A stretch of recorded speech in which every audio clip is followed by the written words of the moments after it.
аба ырайы кандай? Бүгүн аба ырайы кандай? Азыр кайсы жыл мезгили? Аба ырайы бүгүн кандай? Күз, туура Салтанат. Бүгүн аба ырайы кандай? Силерге ушундай аба ырайы жагабы? Айтегин, Айназик, жакшы. Аба ырайы жагабы ушундай? Шамал дейт, шамал болуп атат, туура, шамал. Бирок күн жаркырап турат, аба ырайы жакшы. Так, Айтегин. Бүгүн биринчи жолу чыктыңар окшойт, Бүгүн 15 октябрь. 15 октябрь. Мага ушундай аба ырайы жагат дейт. Бүгүн 14 октябрь. Бүгүн кыргыз тили сабагы. Бүгүн дагы биз өтүлгөн темаларды кайталайбыз. Сабактын максаттары менен тааныштырып кетейин. Билим берүүчүлүк максатыбызда биз өтүлгөн темалар боюнча билимдерди бышыктайсыңар, текст менен иштейсиңер, суроолорго жооп бересиңер.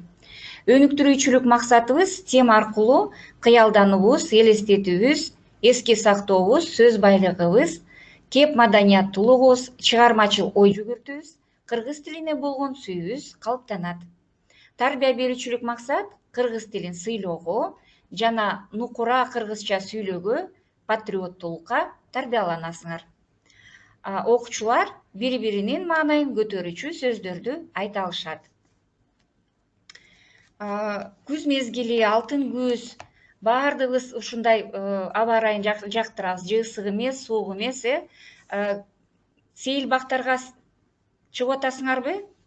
Вы гуляете в парке сейчас? Такое красивое время года, золотая осень, ни тепло, ни жарко. Жок дейт Адил, эмне үчүн чыккан жоксуңар? Үйүңөрдүн жанындагы. Ооба дейт Никита, чыгып атыптыр, Адил чыкпай атыптыр. Ооба дейт Жазира. Жакшы, Мырсабекова Алина чыгыптыр бүгүн, Абай, Айназик, коронавирус дейт. Ооба, азыр деген коронавирус, пандемия убагында, бирок эртең менен, кечинде жакындарыңар менен сейил бакка чыгып, таза аба жутушуңар керек. Надо дышать свежим воздухом в любом случае, После занятий найдите 15-25 минут и прогуляйтесь. Я вам желаю, чтобы у вас было хорошее, крепкое здоровье. Денсаулыгыңар чын болсун. Бүгүн рахмат дейт Салтанат. Бүгүн өтүлгөн темаларды кайталайбыз. Рахмат дейт Айназик. Рахмат силерге дагы.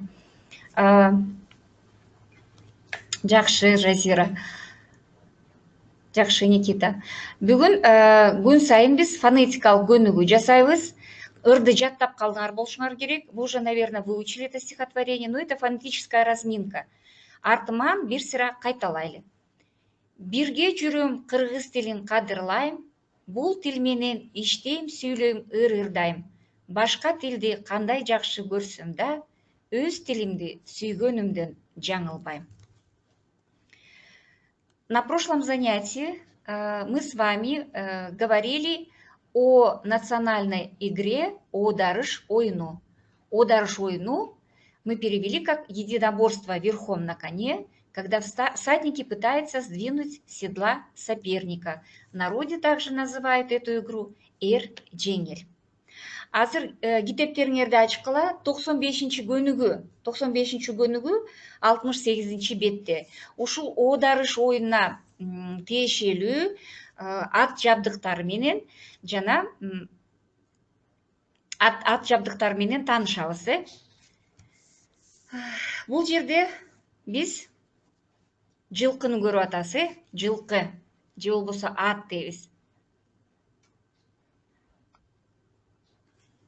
Оздук, удила предназначен для оказания физического воздействия на беззубый край рта животного. Конечно, это очень, когда я вот писала этот перевод, действительно не очень, чтобы поворачивать его правильно, да, оздук. Джугун, узду называют джугун. Часть снаряжения и упряжки, надеваемая на голову лошади и предназначена для управления животным. Смотрите, какая красивая лошадь. Жашнакай аткен, Какие мы изверги, дейді Адил. Тырдик при оседлывании защищает от пота. Это на него ставят седло. Тырдик. Абай, бұл деген бізден ұлттық тамағыбыз, тура. Бирок биз эч жака кете албайбыз. Бул биздин улуттук тамагыбыз. Ошон үчүн мен кечээ эле бул атты жедим деп атат Абай. Седло. Басмаил. Подпруга, идущая через седло для фиксации. Ссылка указана. Басмаил. Камчы. Хлыст. Эми сүрөттү ыр дейт, ошол сөздөрдү кайра бир сыйра кайталайлык. Жылкы, ооздук, жүгөн, тердик,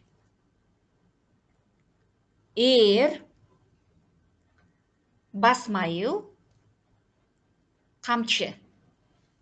Да бир сыйра кайталап коелук. Бұл аттың жабдықтары: камчы, басмайыл, тердик, жүгөн, ооздук, жылкы. Одар шатына тиешелүү ушул ат жабдыктары менен бүгүн тааныштык. Анан биздин ушул эле 95-көнүгүдө ырыбыз бар. Сүрөттүү ыр дейт. Эсте болсун ар качан ат минүүнү кааласаң. Ат минүүнү кааласаң. Жүгөн, ооздук камдасаң. Тердик, желдик ананда. Туура, Никита. Токумду даярда. Эң керектүү басмайыл, камчы болсун колуңда. Бирок аны аздеттеп, багуу турсун оюнда дейт. Кана, Никита баштады. Эсте болсун ар качан. Анан кайсыл сөздү жазабыз? Атты минүүнү кааласаң. Туура, Айназик. Жакшы болот эң алды. Жакшы, Жазира. Жакшы болот эң алды. Ооздук, Абай, туура. Ооздук. Жакшы, Салтанат. Кийинки сөз. Ооздук, жүгөн камдасаң, Жүгөн, Алина, туура. Ооздук, жүгөн камдасаң. Жүгөн, даже Дарья сказала, туура. Ооздук, жүгөн камдасаң.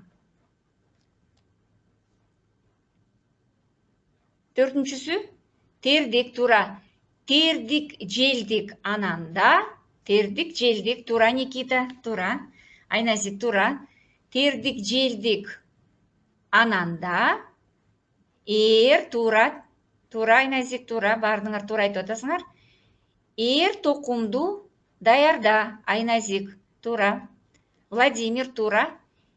Эң керектүү эмне экен? Эң керектүү басмайыл. Эң керектүү басмайыл, 7-е. Туура, Айназик. Эң керектүү басмайыл камчы болсун колуңда дейт. Басмайыл, туура. Никита, туура. Басмайыл камчы болсун колуңда. Я думаю, что вы все справились, да? Анжелика, жакшы. Жазира, жакшы. Анда биз бүгүн ат жабдыктарын силер менен жаттап алдык 5 мүнөттө. Ооздук, Удила. Ооздук, жүгөн, тердик, басмайыл, камчы. Дагы бир сыра, камчы, басмайыл, тердик, жүгөн, ооздук.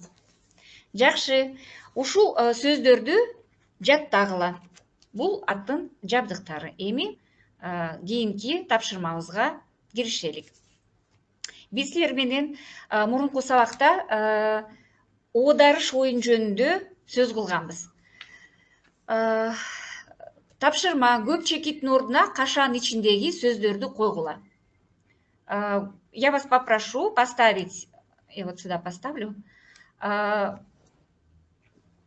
вместо точек слова в скобках. Кыргыз элинин ат оюндарынын бири оодарыш. Туура, Айназик. Кыргыз элинин эң байыркы, туура Никита, Дугай Никита туура айтып атат. Эң байыркы ат оюндарынын бири оодарыш. Азаматсыңар.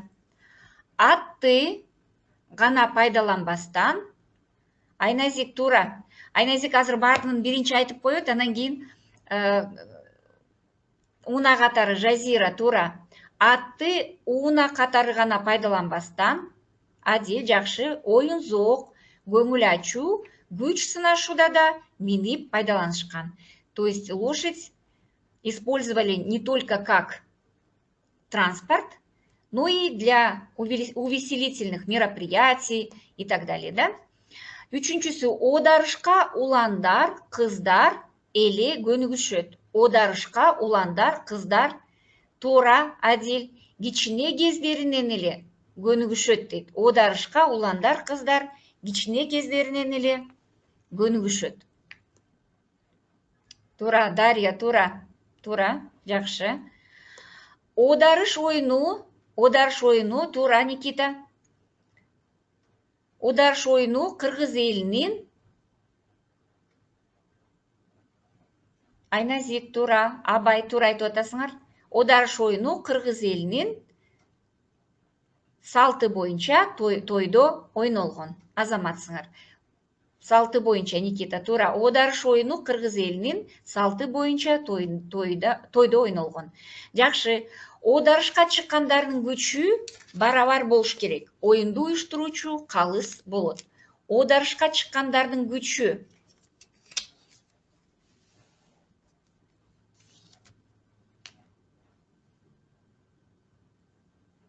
туура, Айназик.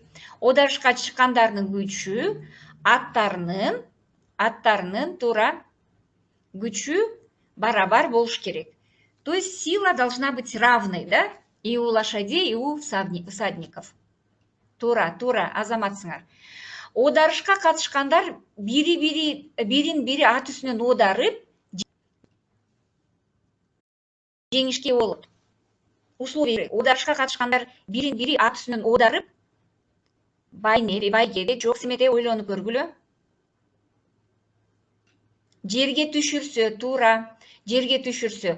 Оодарышка катышкандар бири-бирин ат үстүнөн оодарып жерге түшүрсө, Дарья туура, жеңишке болот. То есть, если всадник упадет на землю, туура, Жазира, то он победит в этой игре. Азаматсыңар. Оодарышта жеңгендерге салт боюнча байге приз, туура, Абай, байге берилет. Дарья, бүгүн Дарья жакшы, салтанат жакшы.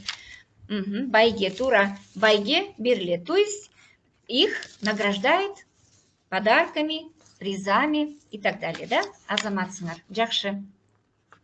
Оодарыш боюнча баардыгыңар жакшы түшүнүп турсуңар. Азаматсыңар. Оодарыш оюну боюнча.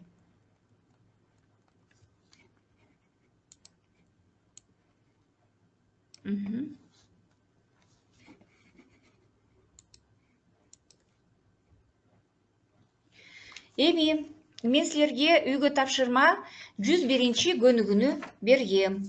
Китептериңерди ачкыла, дептериңерди ачкыла. 71-чи көнүгүү. 71-чи көнүгүү. Сөздөрдү кыргыз тилине которуп, сөз айкаштарын түзгүлө. Алардын түрлөрү менен жөнөкөй сүйлөмдөрдү түзгүлө. Мен ушул жерде бул жакты ачпай турсам болмок экен, Мы с вами должны были перевести эти словосочетания и составить предложение. Главный город Башкы-шаар, Байыркы-шаар, древний, да, Чоң ири шаар, Жаңы шаар, Заманбап шаар, Эски шар. Главный город, древний город, большой город, да, или крупный, новый город. Современный будет заманбап шар, эски шар. Ушул сөздерменен я вас попросила составить предложение. Ушул сөз айкаштарменен сүйлөмдөрдү түзгүлө деген тапшырма бергем. Кана кимдер кандай сүйлөм түздүңөр? Башкы шар, байыркы шар, чоң ири шар, жаңы шар, заманбап шар. Бул байланыштын кайсы түрү? Какой вид согласования, подчинения, подчинительной связи? Какой вид? Ыкташу, байланышы, тура, бүбүсайра, азаматсыңар. Ыкташу, байланышы. Кана ушул Бишкек бул Кыргызстандын башкы шаар борбору дейт. Никита, жакшы. Бул жерде Вавилония аябай эски шаар экен. Жакшы, макул. Вавилон шаарбы же кайсыл жактагы шаар? Кана Вавилон.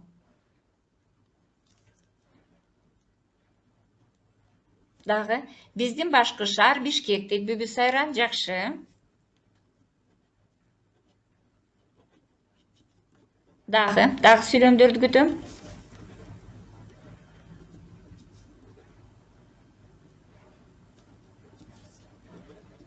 Жазира, мен башка шаарга көчүп кетким келет дейт. Прага бул байыркы шаар дейт Никита. Жакшы. Прага бул байыркы шаар. Байыркы шаар бул жерде кайсыл байланыш? Башкы шаар. Эски шаарларда адамдар көп эмес дейт Бүбүсайра. Жакшы. Россиянын башкы шаары Москва дейт Никита. Жакшы. Москва чоң ири шаар дейт. Жакшы. Туура, азаматсыңар. Дагы.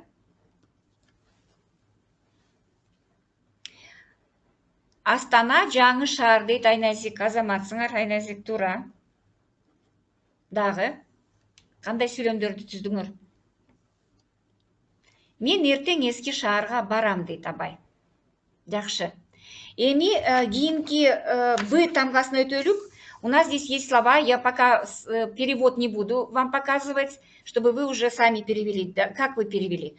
Густой, дремучий, лиственный, хвойный, смешанный, непроходимый, сосновый, тропический лес. То есть все вот эти прилагательные относятся к слову лес. Как вы перевели эти слова?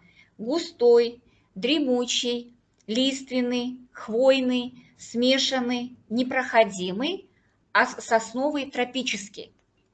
Кою дейт Айназик. Жакшы, кою бул жыш, густой, туура, густой. Кийинкиси дремучий. Дремучийди кантип котордуңар?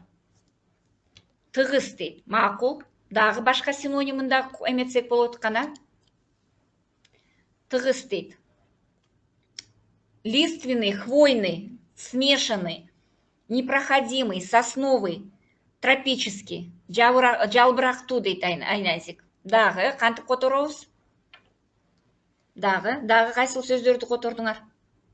Густой, дремучий, лиственный, хвойный, ийне жалбырактуу дейт Жазира. Азаматсыңар. Дагы. Тропикалык дейт Никита. Азаматсың. Туура. Ийне жалбырактуу дейт. Жакшы. Дагы.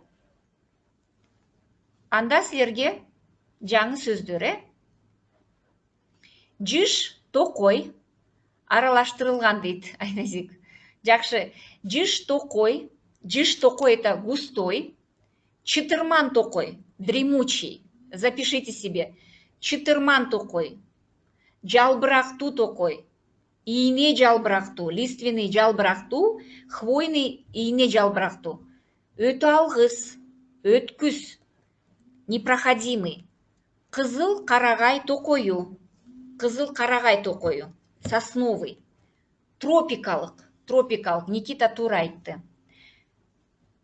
Жыш токой, чытырман токой, жалбырактуу токой, ийне жалбырактуу, өтө алгыс, өткүс, кызыл карагай токою, тропикалык токой. Азаматсыңар. Эми кийинкиси В.